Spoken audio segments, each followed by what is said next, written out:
Nanay, tignan mo dali. Ang daming itlog na ginto. Halika, halika. Dito dalawa, doon dalawa. Ang dami niyang itlog na ginto. Naku po, naku po. Akala ko kahapon. Swerte lang tayo.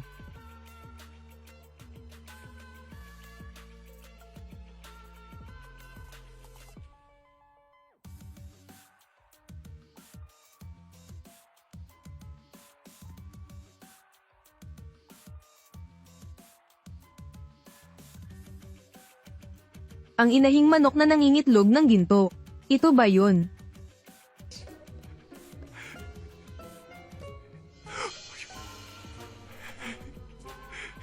Hello, akin ka na ngayon. Tulungan niyo ako, may nagnanakaw ng manok. Yuyu, bilisan mo, tulungan mo ako.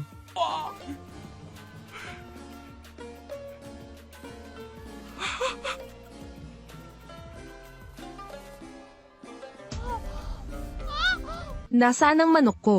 Itay, inay, nawawala ang manok ko. Yuyu. Nasaan na ang manok ko? Sinong masamang magnanakaw ang gumawa nito? Paano siya naglakas loob na pumasok sa bahay natin para magnakaw ng manok?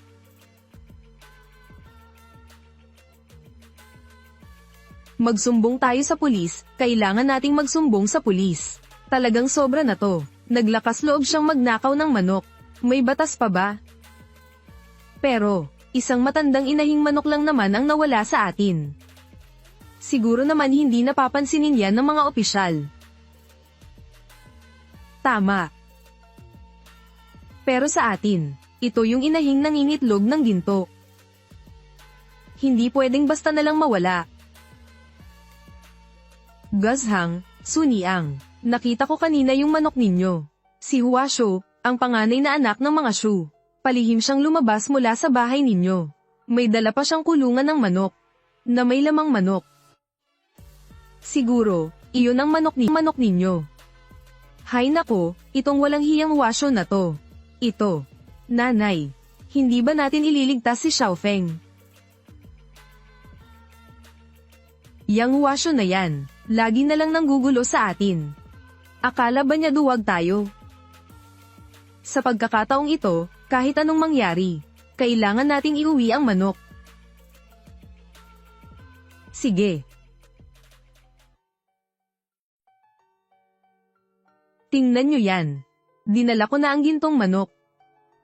Hindi ba't isa lang yang matandang inahin? Bakit kailangan pang magkagulo? Hindi mo alam, hindi ito ordinaryong manok. Nangingitlog yan ng ginto. Ate. Sabi mo nangingitlog ng ginto yang manok na yan. Nakita ko na yan sa bahay ni Lago. Ilang itlog na ginto kaya ang kayang itlog nitong manok na tato. Isang itlog na ginto, katumbas ng 10 linggo ng pilak. Kapag may pera na tayo, mapag-aaral na natin ang kapatid ko. Para makapasa siya bilang tranguan.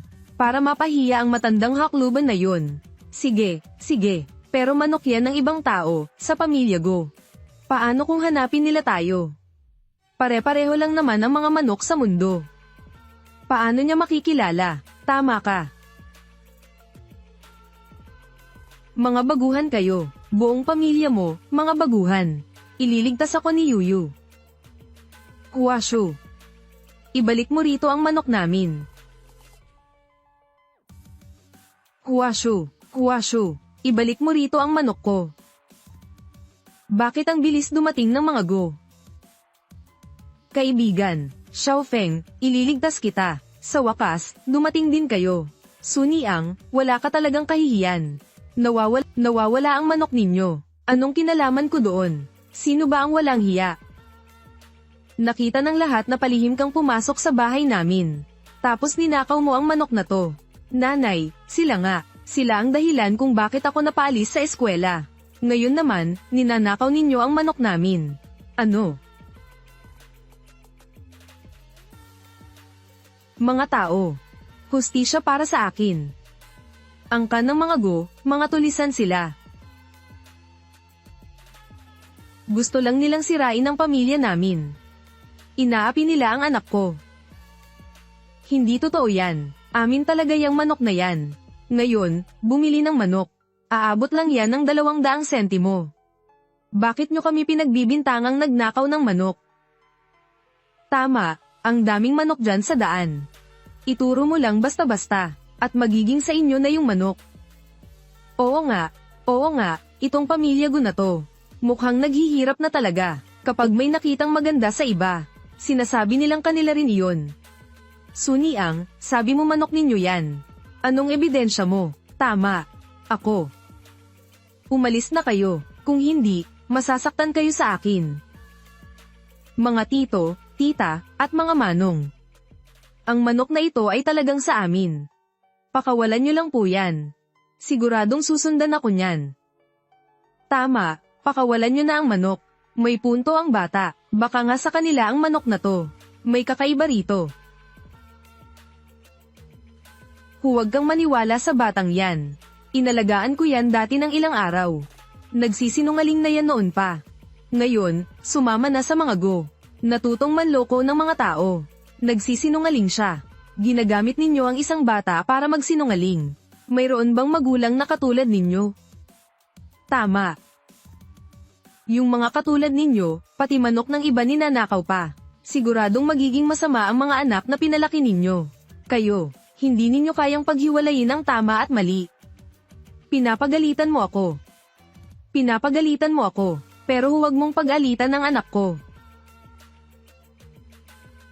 Sinasabi lang namin ang totoo. Hindi mo nakita may uuwi sa ngayon.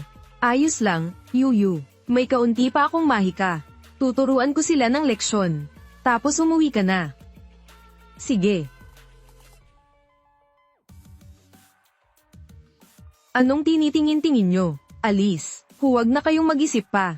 Akin tong manok na to. Leyes, malas, umalis ka na rito. Tara na. Maghiwa-hiwalay na. Huwasyo, bilisan mo, dalhin mo na. Maghiwa-hiwalay na kayo, mga kapitbahay. Maghiwa-hiwalay na. Nanay, huwag kang malungkot. Sabi ni Xiaofeng, uuwi raw siya mag-isa.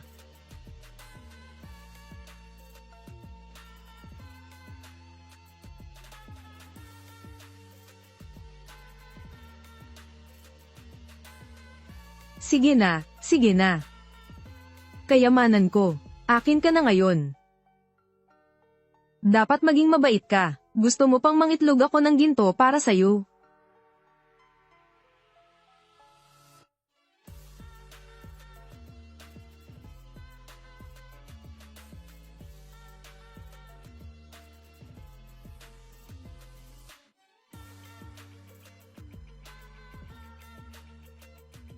Dinakip niyo na ako. Gusto niyo pang mangitlog ako ng ginto para sa inyo.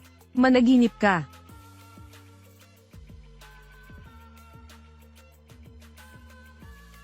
Xiaofeng, sa wakas nakauwi ka na. Nanay, tatay, umuwi na si Xiaofeng. Xiaofeng, halika dito. Totoo ito, tong inahing manok na to.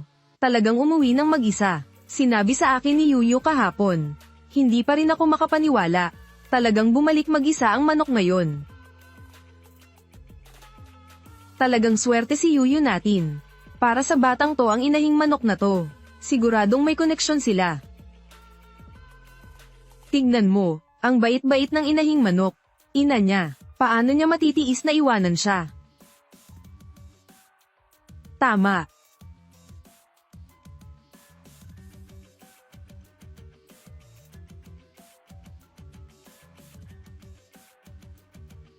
Prinsesa, dapat kumain ka rin po. Baka mag-alala ang hari. Hanggat walang balita ang anak ko, hindi ako makakakain ng maayos. Narito na ang mahal na hari. Nakababata kong kapatid. Kuya, nahanap ko na ang impormasyon tungkol sa bata. Talaga, nasaan? Nabalitaan ko na. Pagkamatay ng tunay niyang ama, inadop siya ng isang maliit na nayon. Sa Ruandao na raw siya nakatira ngayon. Samahan mo akong hanapin siya. Kapatid, mahina ka pa. Huwag ka munang magpakapagod. Sige. Ipapadala ko ang mga tauhan ko doon, para ayusin muna to. Kapag nahanap nila ang bata, sabay nating puntahan siya. Sige, mas mabuti ngayon. Kailangan kong magpalakas, para may handa ang lahat at maalaga ng anak ko. Yunak Leo. May suot na jade na ganito ang anak ko. Hanapin mo siya, ha? Opo, prinsesa.